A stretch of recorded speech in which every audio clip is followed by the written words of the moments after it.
കിമ്മും തമ്മിൽ അത്രയേറെ ബന്ധമാണോ? ഉക്രൈനാണോ അതോ അമേരിക്കയാണോ? സത്യത്തിൽ ഇവയിൽ ഏതാണ് കിമ്മിന്റെ ലക്ഷ്യം? യുദ്ധം നിർണായക ഘട്ടത്തിൽ എത്തി നിൽക്കുന്ന സ്ഥിതിക്ക് ഉത്തര കൊറിയയുടെ യഥാർത്ഥ ഉദ്ദേശം നമ്മൾ അറിഞ്ഞിരിക്കണ്ടേ? അതുപോലെ തന്നെ കിമ്മും ഉത്തര കൊറിയയും ഇതെന്നും ഒരു മറയ്ക്കപ്പുറമാണല്ലോ. അതിനു പിന്നിലെ യാഥാർത്ഥ്യം നമുക്കൊന്നും അറിയുകയുമില്ല. എങ്കിൽ നമ്മൾ ഇന്ന് മനസ്സിലാക്കുന്നത് കിം ജോങ് ഉൻ എന്ന സമസ്യയെക്കുറിച്ചാണ്. അതിനോടൊപ്പം അദ്ദേഹത്തിന്റെ പുടിനുമായുള്ള സൗഹൃദവും. ഉത്തര കൊറിയ കച്ചകെട്ടി ഇറങ്ങിയിരിക്കുകയാണ്. അതെ, അവർക്ക് ഉക്രൈൻ കത്തിക്കണം. അതിലുപരി അമേരിക്കയെ പാഠം പഠിപ്പിക്കുകയും വേണം. പുടിൻ എന്നയൊരാളുടെ സമ്മതവും കാത്ത് ആണവ ആയുധങ്ങളും ഏന്തി നിൽക്കുകയാണവർ. എന്തായാലും സാക്ഷാൽ റഷ്യൻ പ്രസിഡന്റ് വ്ലാഡിമിർ പുടിന്റെ സമ്മതം കൂടാതെ അവരൊന്നും ചെയ്യുകയുമില്ല. കാരണം കിമ്മും പുടിനും ഇരുവരുടെ സൗഹൃദം ഏറെ ദൃഢമായ ഒന്നാണ്. അതായത് റഷ്യയും ഉത്തര കൊറിയയും തമ്മിലുള്ള ബന്ധം കൂടുതൽ ആഴത്തിലാണെന്ന് അടിവരയിടുന്ന ചില വിവരങ്ങളാണ് ഇപ്പോൾ പുറത്തു വന്നിരിക്കുന്നത്. ആണവായുധങ്ങളുടെ കാര്യത്തിൽ ലോകത്തിലെ പ്രബല രാജ്യങ്ങളാണ് റഷ്യയും ഉത്തര കൊറിയയും. ബാലിസ്റ്റിക് മിസൈലുകളുടെ പരീക്ഷണ കാര്യത്തിലും ഇരു രാജ്യങ്ങളും മുൻപന്തിയിൽ തന്നെയാണ്. ലോക പോലീസ് ചമയുന്ന അമേരിക്കയ്ക്ക് റഷ്യയെയും ഉത്തര കൊറിയയും ഭയമാണ് എന്നതാണ് സത്യം.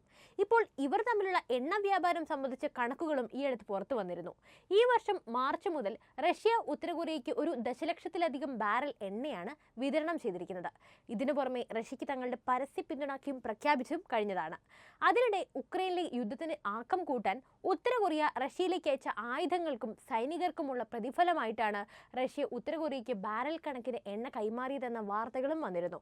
ഓപ്പൺ സോഴ്സ് എന്ന കമ്പനി പുറത്തുവിട്ട സാറ്റലൈറ്റ് ചിത്രങ്ങളിൽ കഴിഞ്ഞ 8-9 മാസത്തിനിടെ മൊത്തം 43 തവണ റഷ്യയുടെ എണ്ണ ടെർമിനലിൽ 1 ഡസനിലധികം വ്യത്യസ്ത ഉത്തര കൊറിയൻ എണ്ണ ടാങ്കറുകൾ എത്തിയതായി കാണിക്കുന്നുണ്ട്.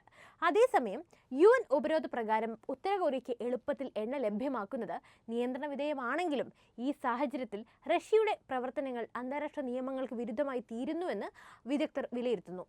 ഇനി റഷ്യ ഉത്തര കൊറിയ സൗഹൃദത്തിന്റെ ചരിത്രം പരിശോധിക്കുകയാണെങ്കിൽ അത് 2ാം ലോക മഹായുദ്ധത്തിന്റെ പശ്ചാത്തലത്തിൽ തന്നെ ഉത്തര കൊറിയ സോവിയറ്റ് യൂണിയനുമായി അടുത്തിരുന്നു.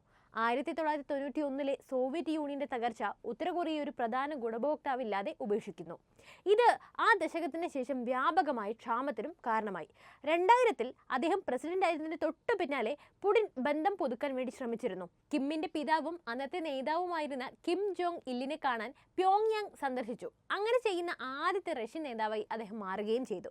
എന്നിരുന്നാലും 2000കളുടെ മധ്യത്തിൽ UN സുരക്ഷാ കൗൺസിലിലെ സ്ഥിരാംഗം എന്ന നിലയിൽ ആണവ പരിപാടിയുടെ പേരിൽ ഉത്തര കൊറിയയ്ക്കെതിരായ UN ഉപരോധത്തെ റഷ്യ പിന്തുണച്ചിട്ടുമുണ്ട്. 2011 കിം ജോങ് ഉൻ തന്റെ പിതാവിൽ നിന്ന് അധികാരമേറ്റപ്പോൾ റഷ്യയും ഉത്തര കൊറിയയുടെ ചരിത്രപരമായ മറ്റൊരു പ്രധാന സഖ്യകക്ഷിയായ ചൈനയും തമ്മിൽ സന്തുലിതാവസ്ഥ ഉണ്ടാക്കാൻ വേണ്ടി അദ്ദേഹം ആദ്യം ശ്രമിച്ചു. എന്നാൽ റഷ്യയും ഉത്തര കൊറിയയും പിന്നീട് കൂടുതൽ അടുക്കുകയാണ് ചെയ്തത്. 2012 മോസ്കോ അതിന്റെ സഖ്യകക്ഷിയുടെ കടം ഭൂരിഭാഗവും ക്ഷമിച്ചു. 2019 പുടിനെ കാണാൻ കിം അതിർത്തിക്കടുത്തുള്ള വ്ലാഡിവോസ്റ്റോക്കിയിലേക്ക് പോവുകയും ചെയ്തു. പിന്നീട് അങ്ങനെ പലതവണ ഇങ്ങനെ കൂടിക്കാഴ്ചകളൊക്കെ നടത്തി ഇങ്ങനെ നിലവിൽ ഇരുവരും വലിയ സൗഹൃദത്തിലാണിപ്പോൾ. പക്ഷേ ഇങ്ങനെയൊക്കെ ആണെങ്കിലും കിമ്മിന്റെ ഏകാധിപത്യത്തെ നമുക്ക് അംഗീകരിക്കാനും ആകില്ല കേട്ടോ. അങ്ങനെ പറയാനുള്ള കാരണം ഉത്തര കൊറിയയുടെ സാഹചര്യം വിശദമാക്കിക്കൊണ്ട് തന്നെ പറഞ്ഞുതരാം. ഉത്തര കൊറിയ കമ്മ്യൂണിസ്റ്റ് വിപ്ലവത്തിലൂടെ ഉയർന്നു വന്ന വർത്തമാനകാല ലോകം കണ്ട ഏറ്റവും വലിയ ഏകാധിപത്യ രാജ്യമായി നിലനിൽക്കുന്ന ഒരു രാഷ്ട്രമാണ്. മനുഷ്യാവകാശങ്ങളൊക്കെ കാറ്റിൽ പറത്തി ജനതയെ അടിമകളെ പോലെ ജീവിക്കാൻ പഠിപ്പിക്കുന്ന ഒരു രാജ്യം. കടുത്ത നിയന്ത്രണങ്ങൾ കൊണ്ട് മറ സൃഷ്ടിച്ച് കഴിയുന്ന ഈ രാജ്യത്തിൻ്റെ നിയമങ്ങളെപ്പറ്റിയും ജനങ്ങളുടെ ജീവിത സാഹചര്യങ്ങളെപ്പറ്റിയും ചില കാര്യങ്ങൾ നമുക്കൊന്നറിയാം. ആദ്യത്തെ കാര്യം എന്ന് പറയുന്നത് ഉത്തര കൊറിയയിൽ ആകെയുള്ളത് 3 ചാനലുകൾ മാത്രമാണ്. 3ഉം സർക്കാർ ഉടമസ്ഥതയിൽ പ്രവർത്തിക്കുന്നതുമാണ്. അത് തന്നെ ധാരാളം എന്നാണ് അധികാരികൾ പറയുന്നത്. ഇവയിൽ പ്രധാനമായും സംപ്രേഷണം ചെയ്യുന്ന പരിപാടികൾ സർക്കാർ അറിയിപ്പുകളും ഭരണാധികാരികളുടെ പ്രസംഗങ്ങളുമാണ് ഉണ്ടാവുക. അതുപോലെ തന്നെ എന്തെങ്കിലും കുറ്റം ചെയ്ത് എന്ന് ഭരണ സംവിധാനത്തിന് തോന്നിക്കഴിഞ്ഞാൽ കുറ്റം ചെയ്ത അല്ലെങ്കിൽ ആ കുറ്റം ചുമത്തപ്പെട്ട ആൾ മാത്രമല്ല ശിക്ഷ അനുഭവിക്കുന്നത്, അയാളുടെ കുടുംബത്തിലെ എല്ലാവരും ആ ശിക്ഷ അനുഭവിച്ചിരിക്കണം. കുറ്റം ചെയ്യുന്ന ആളും ആളിൻ്റെ മാതാപിതാക്കളും ആളിൻ്റെ മക്കളും ഭാര്യയും ശിക്ഷ അനുഭവിക്കണം. എത്ര മനോഹരമായ ആചാരങ്ങളാണല്ലേ! ഇതൊക്കെ കേൾക്കുമ്പോഴാണ് നമ്മളൊക്കെ എത്ര ഭാഗ്യവാന്മാരാണെന്ന് മനസ്സിലാകുന്നത്. നമുക്കൊക്കെ ഇഷ്ടമുള്ളതുപോലെ ജീവിക്കാം. ഇവരുടെ കാര്യമൊന്ന് സങ്കല്പിച്ച് നോക്കൂ, ജീവിക്കാൻ പറ്റുമോ ഇങ്ങനെയൊക്കെ? ഇനി അടുത്ത രീതി നോക്കുകയാണെങ്കിൽ ആണുങ്ങൾക്കും പെണ്ണുങ്ങൾക്കും അടക്കം 28 രീതിയിൽ തലമുടി മുറിക്കാൻ സർക്കാർ അവകാശം നൽകിയിട്ടുണ്ട്. അത് തെറ്റിച്ചാൽ പിന്നെ കടുത്ത ശിക്ഷ തന്നെ അനുഭവിച്ചിരിക്കണം. അതുപോലെ തന്നെ തലസ്ഥാന നഗരമായ പ്യോങ്യാങ്ങിൽ കഴിയണമെങ്കിൽ തീർച്ചയായും സർക്കാരിൻ്റെ അനുവാദം വേണം. സമ്പന്നർ മാത്രം തലസ്ഥാന നഗരത്തിൽ താമസിച്ചാൽ മതി എന്നാണ് കിം ജോങ് ഉന്നിൻ്റെ ഉത്തരവ്.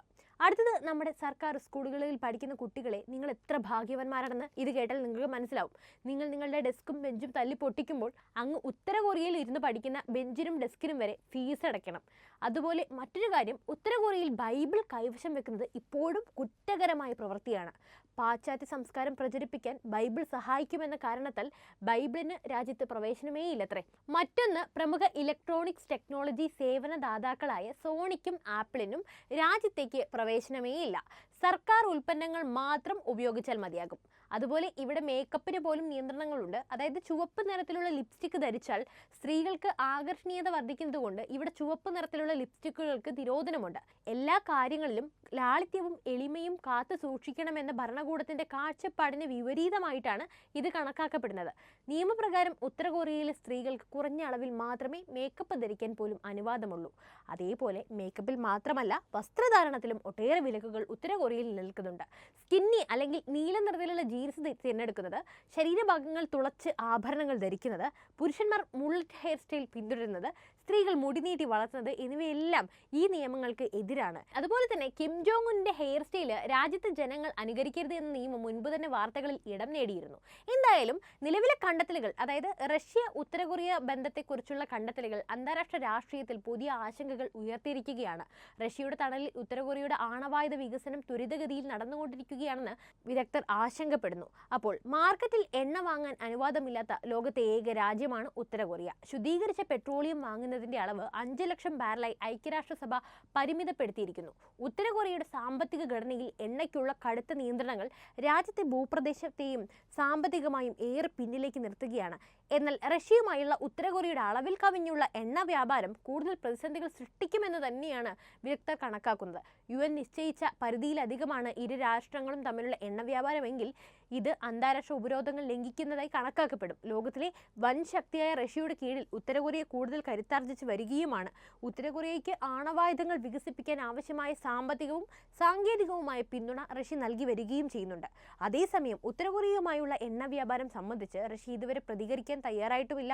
റഷ്യയുടെ ഉത്തര കൊറിയയുമായുള്ള ഇപ്പോഴത്തെ സഹകരണം വലിയ സുരക്ഷാ പ്രശ്നങ്ങളിലേക്ക് വഴിമാറുന്നുവെന്ന് ഇപ്പോൾ അമേരിക്ക ഉൾപ്പെടെയുള്ള പാശ്ചാത്യ രാജ്യങ്ങൾ ഭയക്കുന്നുണ്ട്.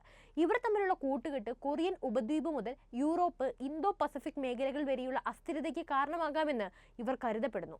അതേസമയം ഉത്തര കൊറിയയുടെ സൈന്യത്തിനും യുദ്ധോപകരണ ഫാക്ടറികൾക്കും ആവശ്യമായ എണ്ണയുടെ ഉപഭോഗം 5 ലക്ഷം ബാരലിന് പുറത്താണ്. ഉത്തര കൊറിയയിലെ ജനങ്ങൾ അവരുടെ ദൈനംദിന ആവശ്യങ്ങൾക്കായി കൽക്കരിയെ കൂടുതലായും ആശ്രയിക്കുന്നുണ്ടെങ്കിലും സൈന്യത്തിന്റെയും രാജ്യത്തെ ഉന്നതർ ഉപയോഗിക്കുന്ന വാഹനങ്ങൾക്കും പെട്രോൾ ആവശ്യമാണെന്നിരിക്കെ അവർ റഷ്യയിൽ നിന്നും കൂടുതൽ എണ്ണ ഇറക്കുമതി ചെയ്യാൻ നിർബന്ധിതരാകുന്നു എന്നാണ് അന്താരാഷ്ട്ര വിദഗ്ധരുടെ അഭിപ്രായം. എന്നാൽ ഇരു രാഷ്ട്രങ്ങളും തമ്മിലുള്ള എണ്ണ വ്യാപാരം ലോകത്ത് അസ്ഥിരത സൃഷ്ടിക്കുമെന്നും കൂടുതൽ മിസൈൽ പരീക്ഷണങ്ങൾ നടത്താനും സാധ്യതയുണ്ടെന്നും പാശ്ചാത്യ ശക്തികൾ ചൂണ്ടിക്കാണിക്കുന്നുണ്ട്.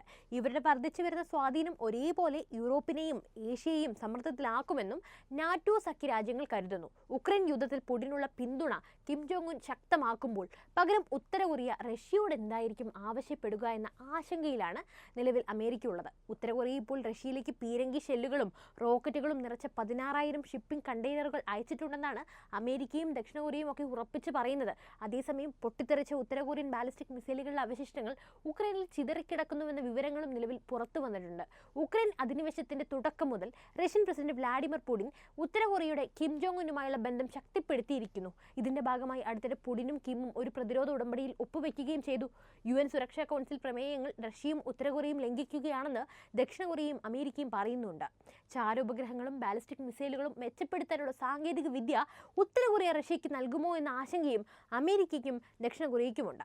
പാശ്ചാത്യ രാജ്യങ്ങളിൽ നിന്നുള്ള ഉപരോധം ഇരു രാജ്യങ്ങളും നേരിടുന്നതിനാൽ തന്നെ പുടിനും കിമ്മും തമ്മിലുള്ള സൗഹൃദവും നയതന്ത്ര ബന്ധവും വളരെ സംശയത്തോടെയാണ് അമേരിക്ക ഉൾപ്പെടെയുള്ള ലോകരാജ്യങ്ങൾ നോക്കിക്കാണുന്നത്.